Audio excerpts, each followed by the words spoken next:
영상과 통찰이 오신 걸 진심으로 환영합니다. 저는 이렇게 전체적인 진행 사회는 처음이라서요. 약간 떨립니다.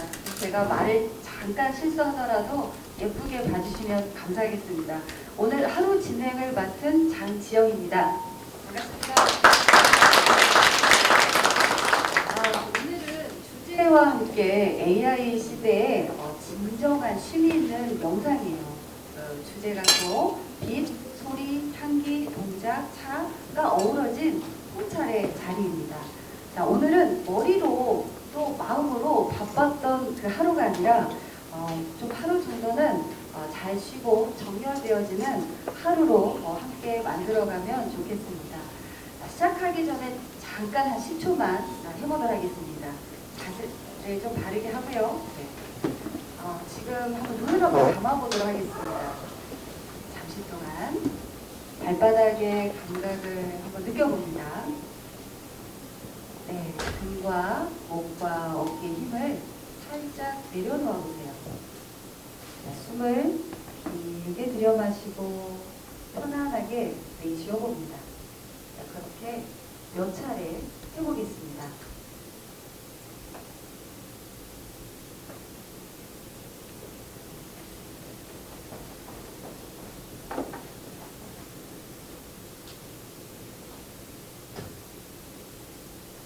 잘 쉬지 않아도 좋아요. 그죠? 자연스럽고 편안하면 됩니다.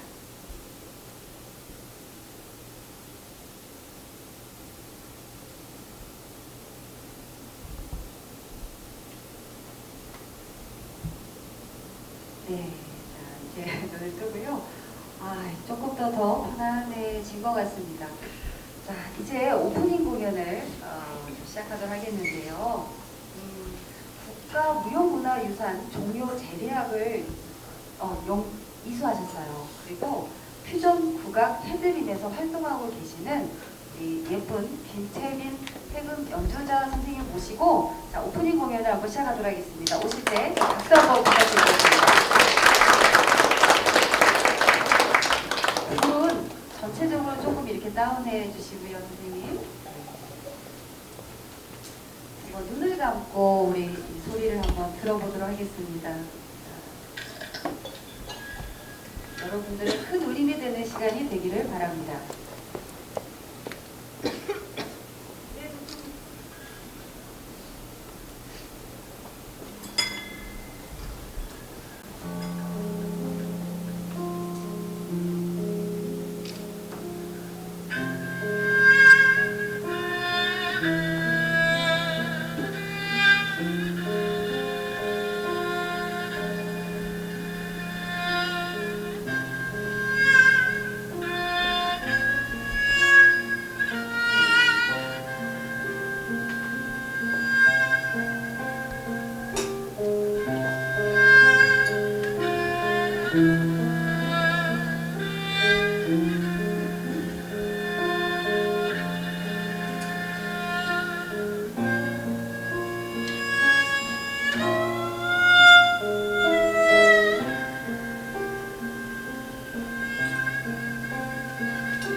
너무 예쁘죠? 말이 안 나와요. 마음이 막 이렇게 뭔가 울림이 부드럽게 막 전달됩니다. 회금 연주는 제가 좀 가볍게 이렇게 가까이는 처음 들었는데요. 너무 좋은 것 같습니다. 다시 한번 감사드립니다. 우리 이 자리를 함께 해주신 모든 내빈 선생님들을 위해서 한번 박수 한번 부탁드리겠습니다. 네, 이제 시작하도록 하겠습니다. 자, 이 자리를 정말 어렵게 또 기쁘게 설레게 만들어주시는 박광수 이사장님 모시고 또 이제 말씀을 듣고 우리 일부 명상 앱 만들기를 바로 이어서 시작하도록 하겠습니다. 네, 박수 부탁드립니다.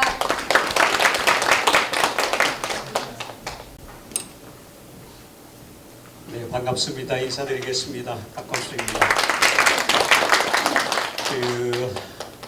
저는 이제 원광대학교의 교수로 오랫동안 근무를 하다가 3년 됐네요, 벌써.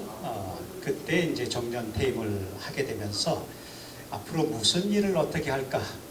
이제 교수라고 하는 직책은 이제 마무리가 되지만 또 남은 인생 동안에 무슨 일을 할까 하다가 한국적인 것을 좀 세계화시키는 작업을 계속해야 되겠다. 그래서 만든 것이 K전통문화학술원입니다. 그러니까 전통문화를 계승을 하면서 학술적으로 이걸 발전시킬 수 있는 계기를 만들어야 되겠다는 생각을 가지게 됐고요. 그리고 그것을 위해서 많은 분들이 같이 참여를 해주셨습니다. 특히 오늘 김성홍 회장님, 그리고 김성원 회장님, 김성수 회장님, 그리고 발표를 해주신 우리 이경우님 여러 가지로 감사를 드립니다. 그리고 사실 이 자리는 아주 뛰어난 역량을 가지고 계신 분들이 많이 있고 또 그런 것을 같이 공유할 수 있는 그런 자리가 되면 좋겠다 하는 생각을 가져봅니다. 그래서 지금 이 시간은 제가 두 가지로 나누어서 말씀을 드리려고 해요. 하나는 정말 K 전통 속에 K 명상이라 붙일 때 우리가 무엇을 K 명상이라 할 것인가, 어떤 전통 속에서 우리가 문화를 꼽힐 수 있을 것인가 라고 하는 그런 고민들을 하게 되죠. 그리고 이제 김성홍 회장님도 얘기를 했듯이 우리가 많은 사람들이 해외에서나 또는 국제적으로 많이 명망이 있는 것들을 수용하기가 바빠요. 그래서 MBSR이라든지 MBCT라든지 이런 부분들이 국내에 들어오면서 정착을 하고 있는 모습들을 볼 수가 있죠. 그러면서 과연 한국적인 것이 뭘까? 많은 고민들을 저는 하게 되고, 저는 이제 종교학자이면서 불교학을 공부하고 비교종교학을 공부하고 또 요가와 더불어서 자연스럽게 공부할 수 있는 기회가 되어지고 또 많은 뛰어난 수행자들하고 같이 있다 보니까 자연스럽게 조금씩 익숙해지는 것 같습니다. 그래서 오늘 주제는 첫 번째는 한 30분 정도를 거쳐서 과연 K 명상이라 붙일 수 있을까? 지금 이제 알파벳이 Z까지 있잖아요. A에서부터 Z까지 있는데 K는 한국 것으로 가져와 버렸습니다. K자만 붙으면 이건 코리아구나 이렇게 이제 되어버렸기 때문에 아주 의미가 있는 그런 내용이라고 볼 수가 있고, 그리고 이제 이 부분에서 제가 생각했던 것은 AI 시대의 통합적 수행 그리고 관계 회복이라는 걸 어떻게 할 것인가 라고 하는 그런 주제를 가지고 말씀을 드리려고 해요. 과연 인공지능 시대에 인류가 어디로 가고 있는가 고민을 먼저 얘기를 해야 될 것 같아요. 그리고 기술적인 것보다도 전체적인 방향을 우리가 어떻게 설정하느냐에 따라서 달라지기 때문에 전체적인 방향을, 그리고 한국 사람들이 어떤 비전을 가져가야 될 것인가 라고 하는 그런 내용이 중심이 될 것으로 생각이 되어집니다. 이런 질문을 던지면서 전 세계적으로 다양한 문제들이 있습니다. 21세기에 저는 이런 문제가 있다. 패권적 종속주의다. 이렇게 생각을 해요. 지금 트럼프가 가장 그런 부분들에서 앞서가고 있는 사람이죠. 아주 저돌적이죠. 어제 다르고 오늘 다르고 또 내일도 달라질 수 있는 부분들이 패권적 종속주의가 오랜 전통 속에서 서구 유럽 사회에서 풍미해왔던 그런 전통이라고 볼 수가 있고 14세기, 15세기 때에 식민주의가 팽창을 하면서 전 세계를 유럽화시키는 그러면서 그때 내놓았던 주장이 뭐냐면 문명화시켜야 된다. 세계를 문명화시켜야 된다. 그게 명분이죠. 근데 문명화시키는데 어떻게 되냐? 원래 가지고 있던 문명들을 없애버리는 그런 작업들을 해왔죠. 그래서 노예화시키고 원래 가지고 있었던 고유한 전통들을 사라지게 만드는 그런 잘못들을 우리가 시행을 해오다가 20세기 들어와서는 1945년도 이후에는 이제는 전쟁을 통해서 식민지화시키지 않습니다. 이제 그게 금지가 됐거든요. 그 대신에 뭐가 이루어지냐면 종속주의라고 하는 체제로 가게 됩니다. 종속주의는 어떤 거냐면 강대국이 있으면 전부 다 그 속에 다 밑으로 종속이 되는 겁니다. 그러니까 미국의 권한 속에서 한국도 어쩔 수 없이 따라갈 수밖에 없는 그런 상황들이 생겨지는 거죠. 그래서 이런 부분에서 이루어지는 것들은 뭐냐면 탐욕적 자본주의하고도 연관이 됩니다.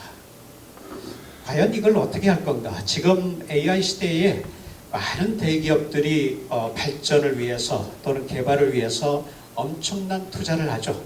우리나라에서는 100조를 가지고 5년 동안 투자를 하겠다고 하는데 다른 기업은 120조를 몇 년 사이에 투자를 하겠다. 국가에서 하는 것보다도 더 엄청난 투자를 통해서 개발을 해나가고 있죠. 그런 과정에서 시장 지상주의가 확산이 되어지고 심화되는 불평등, 양극화가 이루어집니다. 특히 기술 부분에 있어서 양극화가 이루어지고 있는 걸 볼 수가 있습니다.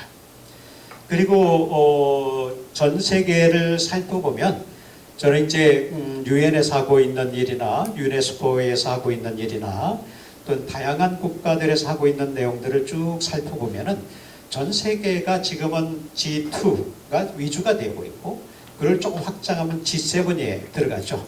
그 G7 속에서 전체의 세계 시장이 지배구조로 들어가게 됩니다. 그 지배구조 속에 한국도 결국은 종속되어지고 협력할 수밖에 없는 그런 상황을 볼 수가 있겠죠. 그래서 세계의 그 GDP를 보면 세계 경제를 7개 나라가 전 세계의 거의 반을 차지하고 있는 거죠. 전 세계의 거의 반을 차지하고 있어요.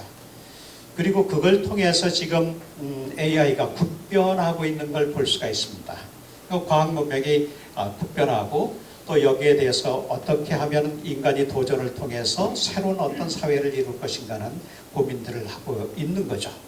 지금 이제 도표인데 인간의 능력이 이제 마우스를 누르는 게 아직 익숙치가 않아서 포인트가 보이지 않습니다만은 그 저 위에 보면은 100%라고 되어 있는 것이 인간의 능력입니다. 인간의 능력인데 AI가 이미 인간의 능력들을 다 넘어서고 있죠.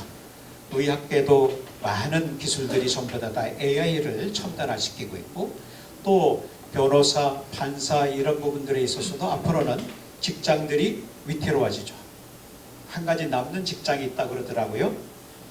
지붕 고치는 사람.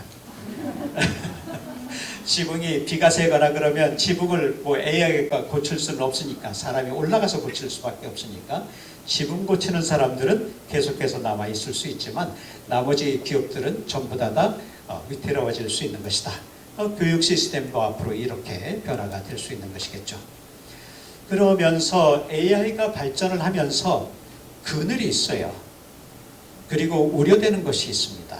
이걸 우리가 우리가 살펴나가지 않으면 안 되는 거죠. 2020년도에 가톨릭에서는 아주 빠르게 움직였습니다.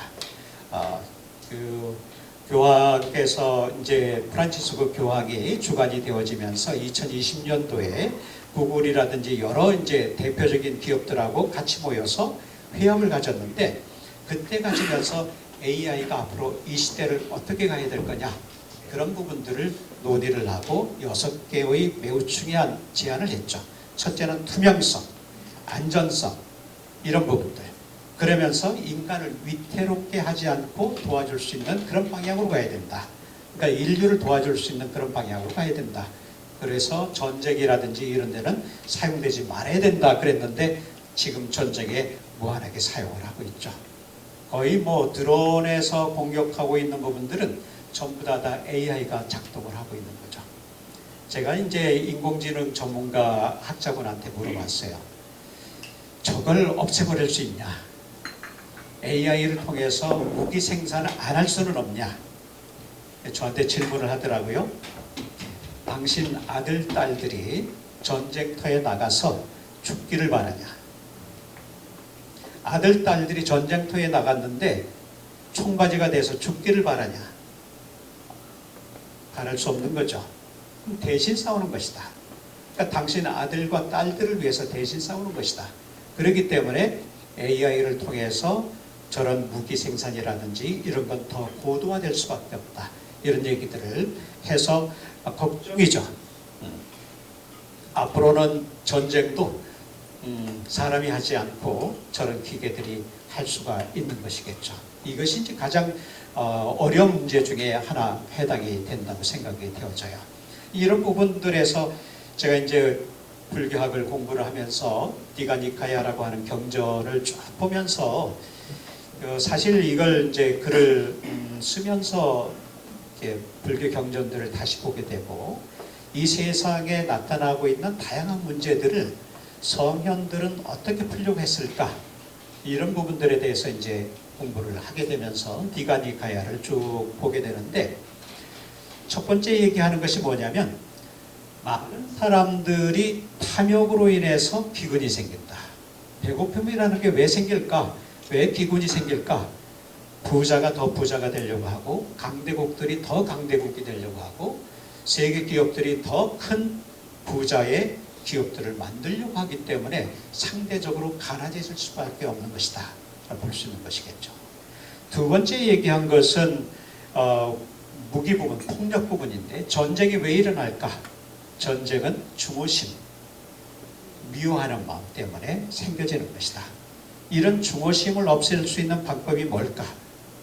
그리고 세 번째는 참 이해가 안 됐어요. 코로나가 파급이 되어지고 전 세계적으로 많은 사람들이 죽어나갈 때에 부처님의 경우에는 무슨 얘기를 했을까 생각을 해봤는데 무지함 때문에 그렇다라고 얘기를 해요.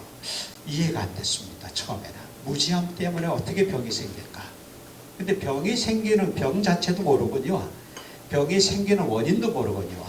병이 생겨서 우리가 아플 때에 그걸 치유할 수 있는 방법도 모르기 때문에 그런 부분에서 이 문제들이 생겨지는 것이죠.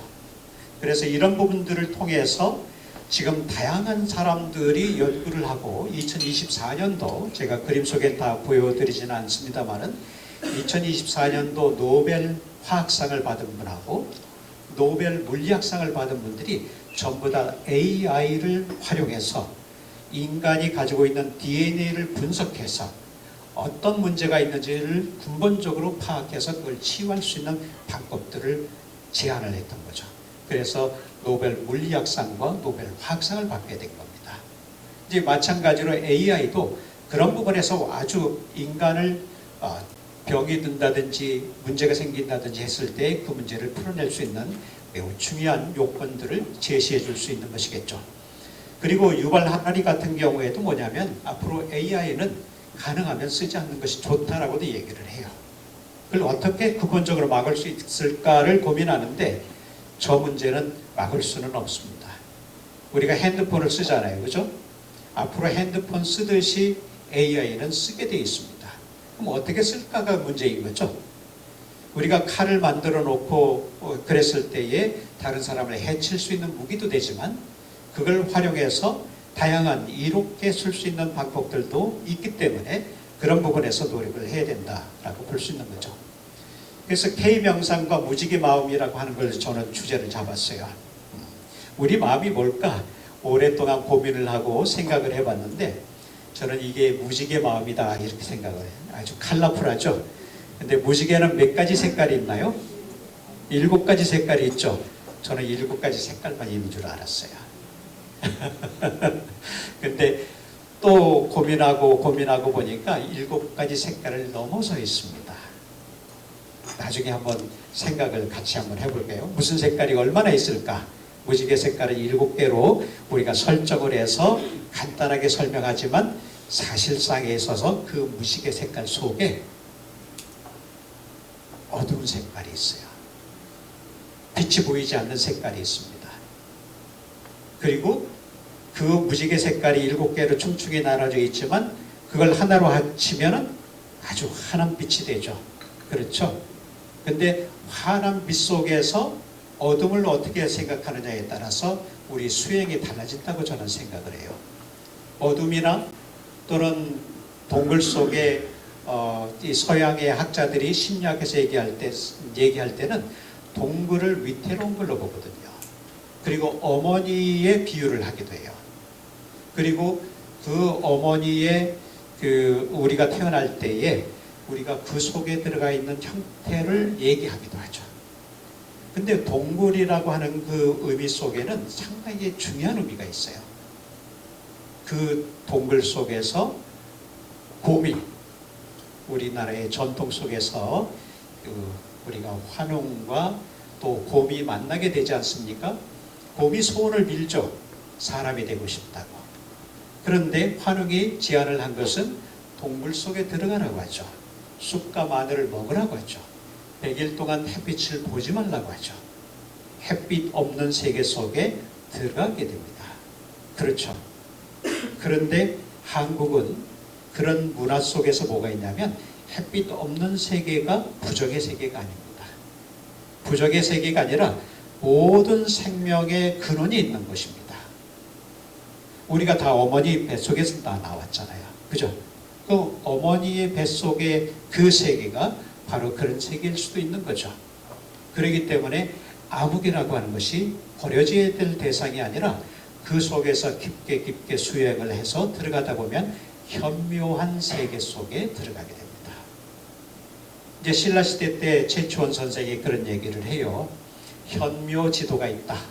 우리나라에는 고대로부터 유교와 불교와 도교를 아울러진 그런 현묘한 도가 있다라고 얘기하는데 그 현묘라고 한 말 속에 현자가 무슨 현자입니까? 거물 현자죠. 거무칙칙하죠. 칠흑같이 어둡다고 얘기를 하죠. 그러한 것에서 신묘한 어떤 원리들이 나오기 때문에 서구에서 생각하고 있는 이분법적 사회 체계를 한국은 넘어서 있습니다. 선악의 개념에서 넘어서 있습니다. 그래서 통합의 개념으로 들어가게 되는 거죠. 그것이 한국적 명상의 한 부분으로서의 핵심 사상이다. 저는 이제 이걸 준비를 하면서 한 명상이다. K 명상이라 할 수도 있고 한 명상이라고도 얘기할 수 있다. 그래서 이때의 한자는 무슨 얘기냐면 일제시대를 지나고 우리가 식민지 시대를 지나고 많은 이제 학자들이 우리나라의 정신을 뭐라고 얘기하느냐 하고 설명을 할 때에 한맺힐 한자를 썼어요. 근데 나는 아니다. 물론 한 맺혔죠. 식민지 생활도 경험을 했고 그리고 탄압을 받았고 그리고 전쟁을 통해서 수많은 사람들이 서로 죽임을 당하고 그러면서 미움이라든지 이런 것들이 남아있고 수많은 침략을 받아서 한이 맺힌 건 사실이에요. 그런데 묘한 것이 있습니다. 저는 아까 최민 선생이 그 해검을 하면서 괜히 가슴이 울리면서 눈물이 조금 찡하게 들려오더라고요. 그 묘한 느낌이 있었어요. 그건 뭐냐면 한이 한으로 남아지 있지 않고 그것을 풀어내는 작업이 있습니다. 그래서 예전에 서편제라고 하는 영화를 혹시 보셨을지 모르겠는데 서편제에서 창을 하는 사람이 노래를 잘 부른다고 해서 창을 잘한다 하지 않죠. 그늘이 없으면 안 된다. 그런 표현을 썼어요. 처음에 그게 이해가 안 되죠. 그늘이 없는 노래, 그늘이 있어야만 비로소 노래로서 평가를 받을 수 있는 그런 노래, 어떤 차이가 있나요? 아주 청하게 노래만 하는 것이 아니라 그늘을 넘어서서 그늘을 극복하고 그것을 풀어내는 새로운 그런 노래들이 바로 그늘이 있는 노래인 거죠. 자기의 어떤 고난과 역경을 넘어선 노래. 많은 사람들이 저한테 질문을 해요.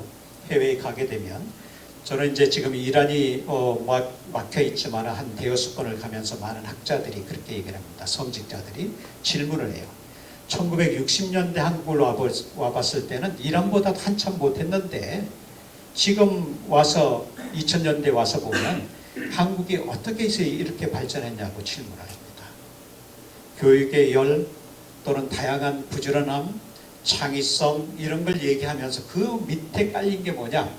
라고 했을 때 우리는 고난을 극복하고 거기에 머무르지 않고 한이 서렸으면서도 한에 머무르지 않고 그걸 풀어내는 역량을 가지고 있는 사람들이다.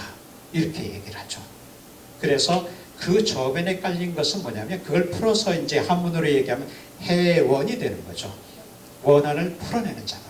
그랬을 때 비로소 상생이 가능해지는 것이다. 라고 생각이 되어집니다. 그래서 한국 고유의 수행 전통은 다양하게 있어요. 일방적인 게 아닙니다. 오늘은 이제 시도를 해보는 거죠. 그래서 한국의 다양한 전통 속에서 우리가 배워야 할 게 너무나 많습니다. 그 가운데 얘기를 하면 단군 신화 속에 담겨져 있는 어떤 깊은 의미. 물론 곰이 여인이 됐다라고 얘기하면 누구도 이제 믿지 않죠. 그런데 그 속에 담겨져 있는 숨어진 의미를 찾아내는 작업이 중요하죠. 이제는 믿지 않지만 그 속에 담겨있는 내면의 세계 속을 우리가 들춰내줘야 되는 거죠. 그리고 두 번째는 현묘지도라고 얘기를 해서 유불선 3교뿐만 아니라 다양한 종교의 사상들을 우리는 섭렵하고 있는 거죠. 기독교도 들어오고 다양한 유교, 불교 다 들어오죠. 그러면서 그걸 녹여내죠. 아직까지는 충돌이라든지 조금씩 긴장관계가 있긴 하지만 제가 여러 나라를 다녀보다 보면은 우리나라처럼 그래도 대화가 되는 나라가 거의 없습니다. 로마 교황청에 가서도 발표를 하고 그랬는데 거기서도 질문을 합니다. 한국은 왜 새로운 종교 운동들이 많이 있냐? 이런 질문을 해요. 그리고 오래전부터 불교가 흥행을 하고 정말 주된 종교로 있다가 그 다음에 유교가 들어오고 그 다음에 기독교가 들어오고 이렇게 변화가 된 나라가 많지 않거든요. 그러면서도 동학에서는 수백만 명이 같이 또 모이게 되고 정상계통 다양한 종교 운동들이 일어나게 되죠. 그럼 한국은 왜 이렇게 변화가 많냐? 이런 질문을 합니다. 우리는 종교가 사회의 역할을 못하면 변화를 시키는 힘을 가지고 있기 때문에 그렇다. 역동성을 가지고 있기 때문에 그렇다. 그런 얘기를 합니다.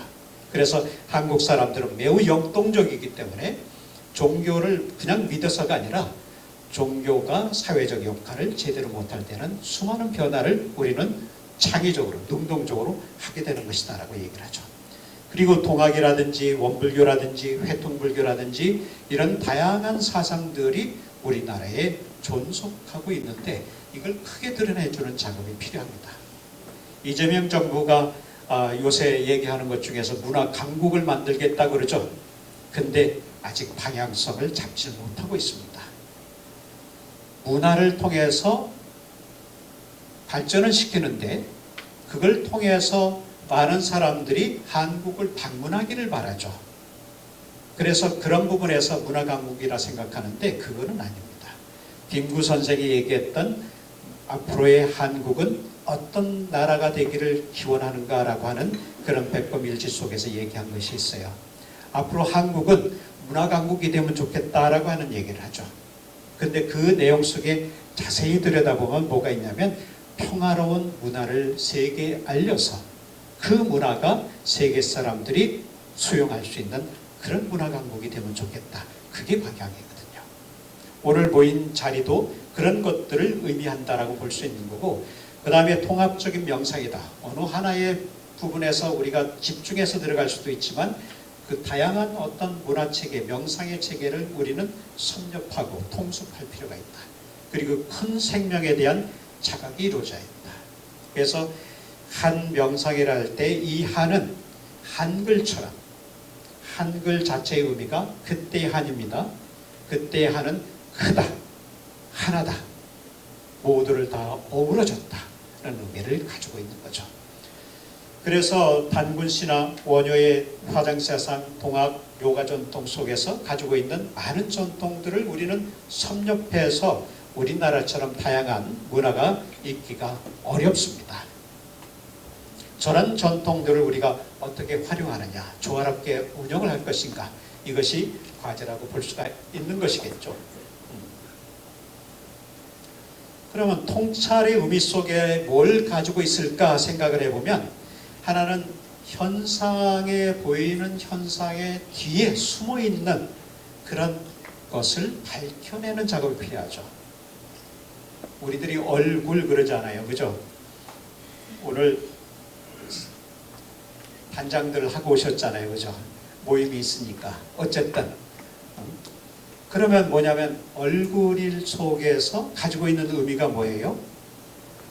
내 마음, 내 몸에 가지고 있었던 것들을 표현하는 거죠. 그죠? 근데 사실 얼굴의 의미는 뭐냐면 얼의 굴입니다. 군대에 가본 사람들은 그런 얘기를 하죠. 얼차례를 많이 봤죠. 그때 얼차례가 뭡니까? 정신, 그건 정말 잘했는데 벌을 주는 것 때문에 잘못한 거죠. 얼을 차려라는 거죠. 정신을 올바르게 일깨우자는 거죠. 그럼 이 얼굴은 뭐냐면 우리들의 정신세계를 바깥으로 표현한 것이 바로 얼굴입니다. 내 마음속에 있는 거, 내가 가지고 있었던 감정의 세계들을 다 얼굴을 통해서 보여주는 거죠.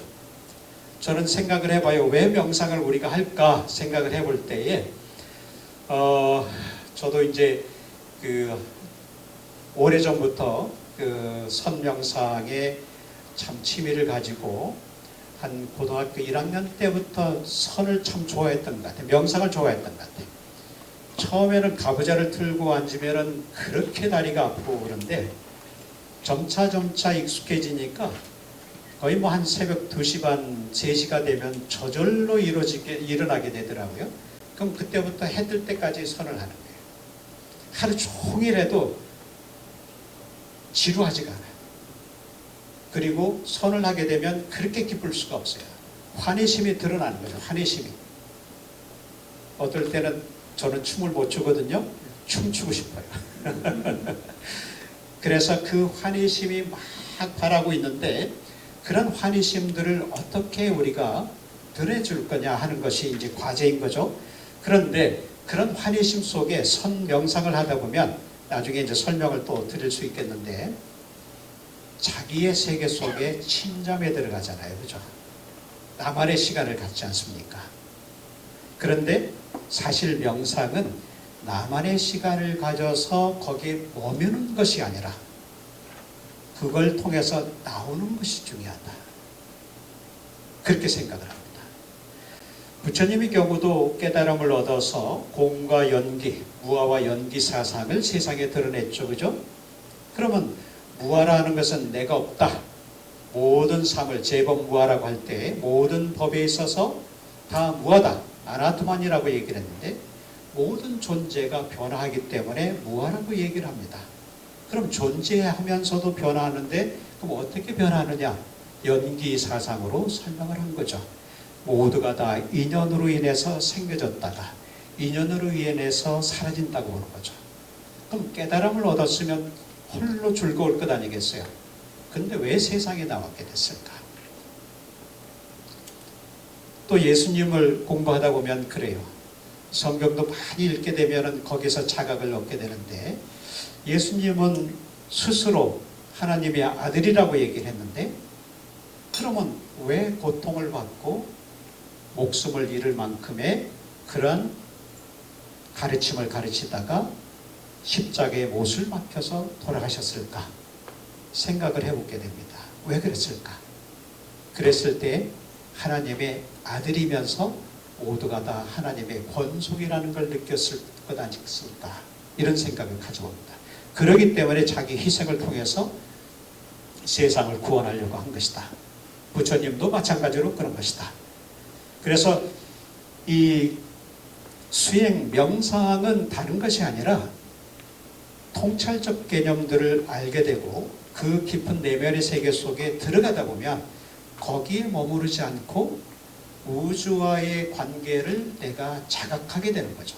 나와 너와의 관계를 자각하게 되고 나와 우주와의 관계를 자각하게 되고 나와 모든 존재가 둘이 아니다는 생각을 가지게 될 때 비로소 거기에서 자비심이 나오고 사랑의 마음이 나오는 것이다. 자비심이 왜 나올까? 왜 자비라고 할까? 어느 날 이제 강원도 홍천에 갔을 때에 그 촌장님이 저한테 질문을 했어요. 뭐라고 질문을 하냐면 불교에서는 왜 자애롭다 하면 될 텐데 자비라고 하는 표현을 써서 비자가 자자는 자유롭다를 자자고 비는 비통할 비자잖아요. 어째서 이 두 가지 상반되는 얘기를 썼습니까? 활용을 했습니까? 그렇게 질문을 해요. 제가 간단하게 대답한 것은 어머니, 부모님 입장에서 자녀를 생각할 때 잘 해나가고 잘 크고 있으면 어떻습니까? 자유로운 마음이 막 생겨나는 거죠. 그런데 아프고 힘들고 고통스럽고 그럴 때는 어떻습니까? 비통한 마음이 나오는 거죠. 그래서 이 두 가지 마음은 둘이 아닌 마음이다 라고 이제 설명을 한 적이 있는데 그런 마음들이 결국은 명상을 통해서 이게 나와야 비로소 K명상이 완성될 수 있다 라고 볼 수가 있는 겁니다. 그래서 결국은 우주의 구름망을 우리가 아는 것과 같이 인드라망이라 그러죠. 그리고 자의 확장을 통해서 나의 울타리를 넘어설 수 있는 거죠. 결국은. 그리고 그걸 통해서 인류가 다 한거적이다 라고 생각을 할 수 있는 거죠. 근데 이런 부분들이 전부 다 뭐냐면 연기사상의 바탕에 있는 것이다. 우리는 인연 따라 왔고 또 인연 따라 헤어지고 또 다시 인연이 모아져서 하나가 되는 그런 과정에 있는 겁니다. 그래서 결국 연기를 통해서 우리가 모든 세상과의 관계를 회복하는 것이 중요하다. 그러면 이런 걸 통해서 K명상이 어떤 방향으로 가야 될 건가 했을 때 첫 번째는 상생과 조화로 가야 된다. 서로를 살릴 수 있는 길. 지금 세계를 보면 살릴 수 있는 길이 아닙니다. 모든 걸 독점화시키려고 하죠. 강대국의 권한 속에 다 들어가게 하죠. 큰 기업들 속에 전부 다 예속되게 되고 있죠. 결국은 상생과 조화가 중요하고 두 번째는 내면의 평화. 내 안에 무언 짐들을 다 털어내버려야 되죠. 걱정 없는 사람은 없습니다. 그죠? 오늘도 걱정거리 가져오신 분들이 계실 거예요. 그럼 그 걱정들을 뭐가 되냐면 나한테는 무거운 짐이 됩니다. 무거운 짐들을 전부 다 내려놓아야죠. 그걸 지고서 우리가 참 허리가 구부러지고 또는 마음이 구부러지고 아주 마음도 어떨 때는 힘들게 쓰여지기도 하고 그런 거죠. 이제 그런 부분에서 우리가 생각을 모아서 내면의 평화를 가져오는 것이다. 세 번째는 보편적 가치를 확산시키는 거다. 저는 이제 K문화와 또는 K전통을 생각을 하면서 이런 생각을 가져요. 하나는 보편성, 대중성, 그 다음에 독창성. 두 가지가 어우러져야 됩니다. 우리만이 가지고 있는 한국으로부터 라고 하는 그런 생각들. 요가가 들어와도 또는 다른 수행이 들어와도 한국으로부터 그런 것을 수용하고 변화시킬 수 있는 힘을 가져오는 것이 중요하다. 그래서 결국은 뭐냐? 정과 동을 어우러진 그런 생활 속에 선이 되어야 된다. 저는 이런 생각을 해봤어요. 그 원불교에서 매우 중요한 표현을 하고 있는데 우리가 선을 할 때, 명상을 할 때와 놓을 때가 있죠. 그죠? 명상을 하고 난 다음에, 선을 하고 난 다음에 어떻게 됩니까? 일상으로 또 다시 돌아오죠. 그랬을 때에 어떻게 될 거냐? 동과 정을 어우르게 가야 된다. 그래서 원불교에서는 동정간 분리선이다라고 하는 표현을 써요. 좀 어려운 표현이죠. 근데 태계 선생은 좀 간단하게 얘기를 했어요. 태계 선생은 뭐라고 얘기하냐면 동과 정이 어우러져야 된다. 간단하게 그렇게 얘기합니다. 그러니까 동할 때는 무슨 마음을 근원으로 삼을 거냐? 마음심자의 근원을 대어서, 정할 때는 마음심의 근원을 대서, 동할 때는 그걸 통해서 공경하는 마음으로 나와야 된다. 정할 때는 무엇이 중심이 되냐면 마음을 내가 회복하고 마음의 원래 자리를 내가 양성하는 거죠. 그래서 마음심자를 씁니다. 그럼 동할 때는 어떻게 되느냐? 우리가 지금 만났죠, 그죠? 대화도 별로 안 해보셨죠, 옆에 사람들하고. 처음 보는 분들이라 공경하는 마음으로 내가 대하는 거죠. 그래서 동할 때는 공경하는 마음을 가지고 동하는 거죠. 결국 그걸 통해서 자신의 삶을 개척해 나갔다라고 보아집니다. 그 K명상은 AI 시대의 영적 나침반이 되어야 된다. 결국 프란치스코 교황께서도 그런 얘기를 하셨어요. AI는 우리의 영성을 대신할 수는 없는 것이다. 발전을 해서 우리에게 도움을 주지만 AI는 우리의 영성, 정신을 대신할 수는 없는 것이다. 라고 그렇게 선언을 하죠. 마찬가지로 우리도 주체적으로 그것을 활용하되 거기에 우리가 빠지지 않는 작업이 중요한 거겠죠. 그래서 통합하고 확장하고 지속하는 작업이 필요하다라고 볼 수가 있습니다. 결국은 K명상을 통해서 함께 깨어나고 그리고 함께 치유하는 그런 작업이 중요하다고 생각을 합니다. 오늘은 아주 서설적으로 간단하게 30분 동안에 한다고 했는데 이 정도로 말씀을 드리고 그 다음에 제가 이제 실질적으로 만들어 본 부분들을 말씀을 드리고자 합니다. 실질적으로 만들었다고 하는 부분은 뭐냐면 기술자들은 너무나 많습니다. AI를 통해서 앱을 만들고 AI를 통해서 지금 명상 앱이 세계적으로 움직이고 있는 부분들이 상당히 전문적이거든요. 저는 그걸 만들려고 하는 게 아니라 AI를 통해서 명상 앱이 어떻게 가야 될까 그런 사례를 가지고서 설명을 드리려고 해요. 지금부터 무지개 마음속으로 한번 들어가 보겠습니다. 오늘은 방향성을 얘기하려고 해요. 그리고 AI 시대 명상학 어떻게 만들까라고 얘기할 때에 앞으로 도움이 필요하거든요. 그래서 도움을 어떻게 가질까라고 하는 방향을 설명하려고 하는데 요가 명상 힐링 치유 산업화가 급증하고 있습니다. 이거는 이제 2003년도에 타임지에서 나온 건데 요가는 또는 명상은 과학이다 라고 하는 거죠. 그리고 이 티베트 승려에 대한 그 네파에 대한 연구는 처음 시작한 것이 미국에 있는 유니버시티 오브 위스콘신 메디슨에서 시작을 했거든요.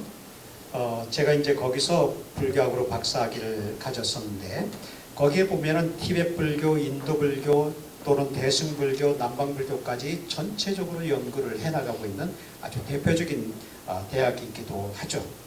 그리고 이런 걸 통해서 그럼 명상을 현대기술에 어떻게 접목을 시킬 거냐.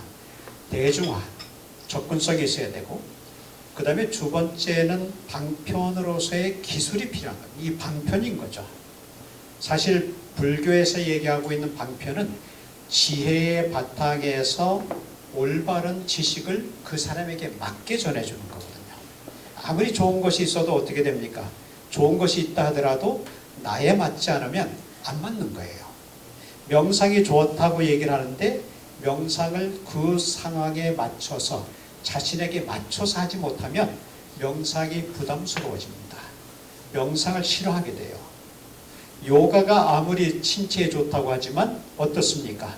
아름답게 만들기도 하고 신체를 좀 더 자연스럽게 만들기도 하죠. 그런데 무리하다 보면 오히려 다치게 되는 거죠.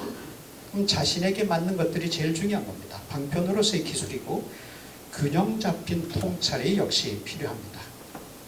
그리고 글로벌 명상 앱 시장을 한번 조사를 해보면 지금 급속도로 발전을 해나가고 있고 앞으로 10년 내에 한 5배 정도까지 발전하게 될 것이다. 그리고 미국 성인의 명상 수행률도 2012년도에는 약 한 6, 7%였는데 2017년도 지나서 3.2배가 된 거죠. 아까 보여줬던 2003년도에 타임지 앞에 사진을 보게 되면 그 당시 미국에서 선을 하고 있는 명상을 매주 정기적으로 수행하고 있는 사람들의 숫자를 설명을 했는데 1000만 명이 넘습니다. 그리고 일반 학교에서도 그것이 이루어지고 있죠. 디지털 명상의 대표적인 것 중에서 헤드스페이스가 있고요.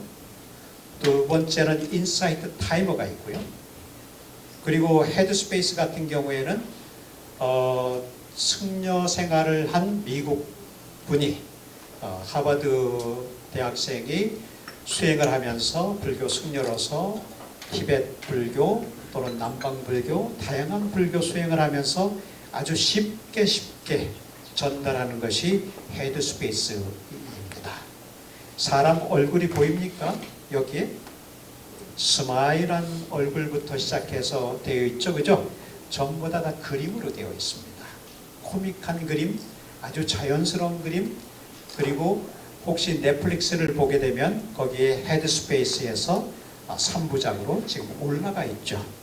그래서 거기를 쭉 보게 되면 자연스럽게 그림이 보이고 내가 수행하는 과정들이 자연스럽게 나레이션 하면서 보여주고 있는 부분이라서 상당히 부드럽게 어린아이들도 볼 수 있게 되어 있습니다. 인사이트 타이머는 거의 지금 현재 한 2,500만 명 정도가 참여를 하고 있죠. 그리고 제가 다 보여드리진 않았습니다만 CALM이라고 하는 CALM이라고 하는 것이 세계적이죠. 들어가서 보게 되면 아주 정말 잘 만들었어요. 정말 잘 만들었고 전문적으로 음악이라든지 요가라든지 이런 부분들을 상세하게 구분을 해서 잘 만들어 놨습니다. 그러면 그걸 따라가려면 한국에서 만들어진 것이 코끼리라든지 마부라든지 이런 것이 있죠. 그런데 문제가 있습니다. 오래 쓰다 보면 거기에 그것이 아니면 안 되게 시스템이 되어 있어요. 다시 얘기하면 내가 몰입해서 들어가잖아요. 밤에 잠이 안 온다. 그럼 명상에 들어가서 그 음악을 들으면서 잠을 청하죠, 그죠? 처음에는 잘 돼요. 그러다가 오랫동안 하면 어떻게 됩니까? 익숙해지다 보니까 음악이 아니면 내가 잠을 못 자. 그러니까 주체적인 것들이 약화되는 부분들을 볼 수가 있습니다.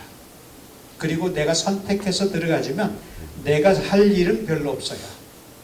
그런 부분들이 현재 가지고 있는 여러 가지 부분 중에 하나다. 그래서 제가 생각하는 것은 명상의 핵심 주제를 내 마음의 무지개로 잡아봤습니다. 7가지 색깔로 내 마음을, 감정을 한번 살펴보고 한번 K명상을 해보자 했을 때 왜 색일까?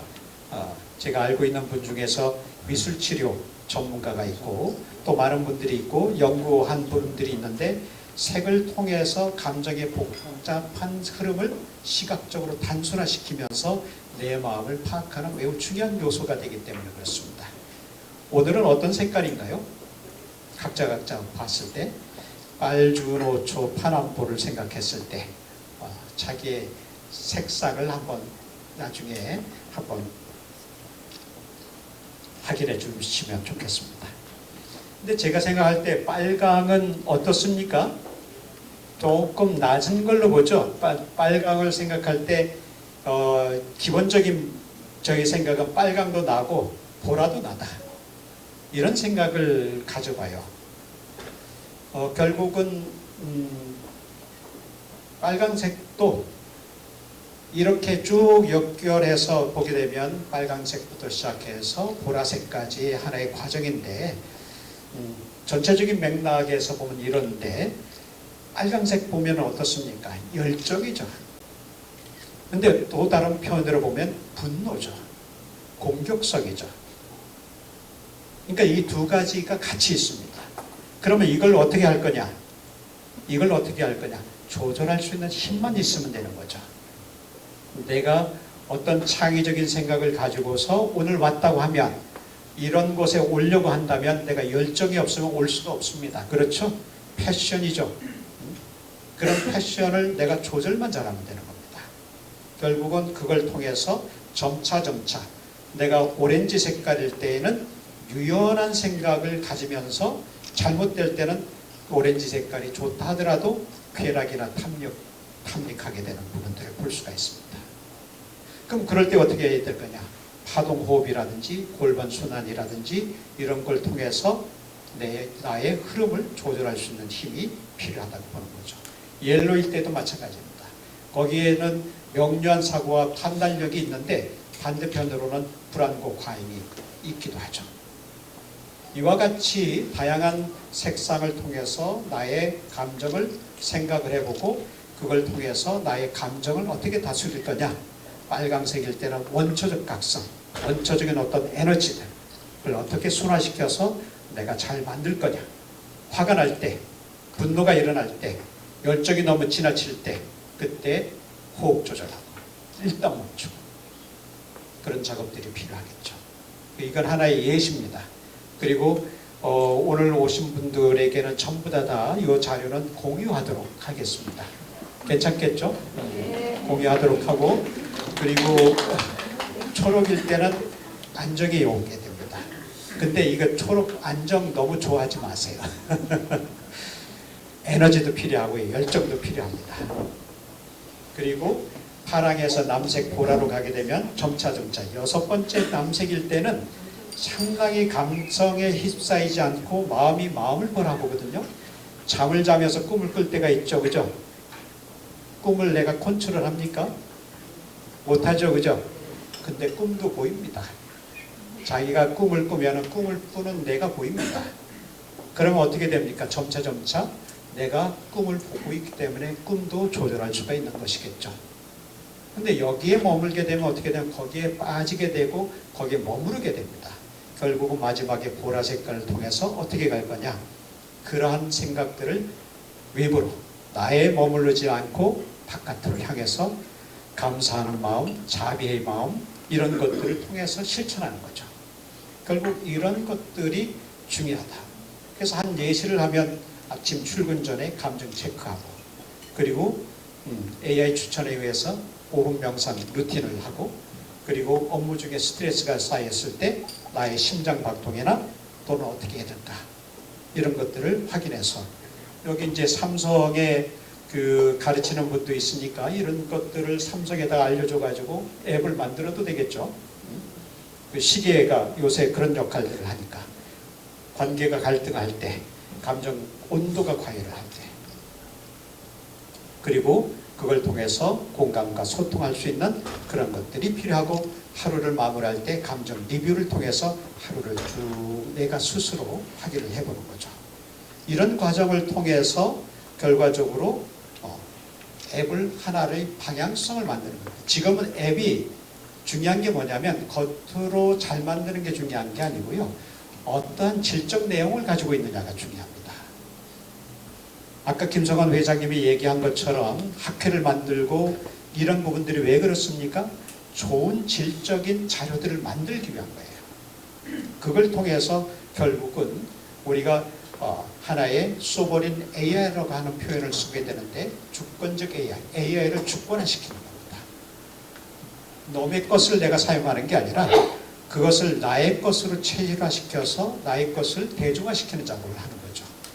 그리고 이걸 통해서 결국은 색은 진단이 아니라 나를 안내하는 표지다 라고 볼 수가 있고 감정은 좋고 나쁨이 아니라 적절함의 문제다.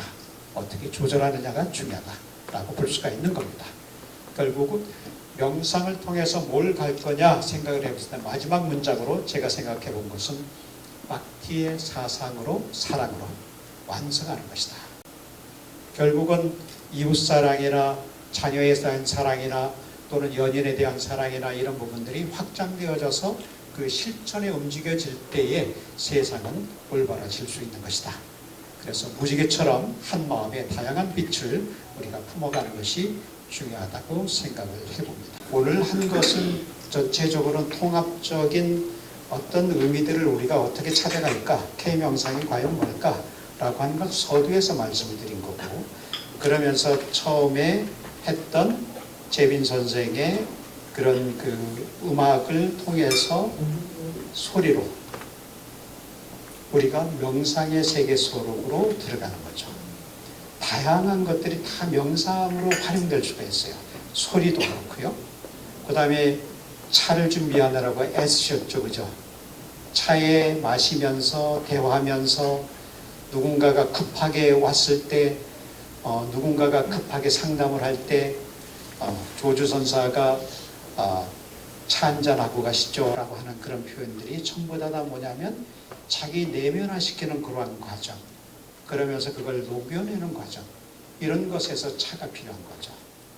그래서 깊게 생각할 수 있는, 맛을 보면서 깊게 생각할 수 있는 거죠. 어린아이가 막 화가 났어요. 아무리 잘못해서 야단을 쳐도 듣지를 않은 때가 있죠, 그죠? 자녀들을 기르다 보면. 그럴 때는 초콜릿이 좋습니다. 왜 그럴까요? 초콜릿을 먹으면서 녹아내기 때문에, 단 것을 통해서 나를 순화시키기 때문에, 그 다음에 차근차근히 거기에 맞춰서 가르침을 줘야 되는 거죠. 야단칠 때도 들을 수 있을 때 그거에 대해서 얘기를 해줘야 비로소 맞춰서 우리가 갈 수 있는 겁니다. 아침 다르고 점심 다르고 저녁 다르죠. 우리가 아플 때가 있고 또는 건강할 때가 있죠. 거기에 맞춰서 수행이 필요한 겁니다.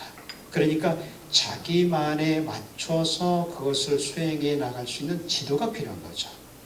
AI가 다 할 수는 없어요. 그럴 때 스승과 제자 간의 관계도 그와 같이 면밀하게 바라보면서 지도를 해주는 과정이라 볼 수 있을 겁니다. 그리고 오후에는 점심 식사 후에 차를 마시면서 명상하는 방법, 그리고 향기, 아로마를 통해서 명상하는 방법, 또 하나는 바느질을 통해서 저는 아직 바느질을 통해서 명상하는 법을 모릅니다. 그러지만은 바느질을 통해서 명상하는 방법들을 오늘은 분과별로 나눠서 하기 때문에 그런 부분들을 종합적으로 체험을 하시고 난 다음에 다시 돌아오셔서 이 자리에서 K명상이라는 것을 실습을 하고, 또 하나는 싱잉볼을 통해서 같이 음악과 그리고 깊게 내면의 세계 속으로 들어갈 수 있는 그런 과정을 거치게 될 겁니다. 오늘 오전은 이 정도로 마무리하고 감사합니다.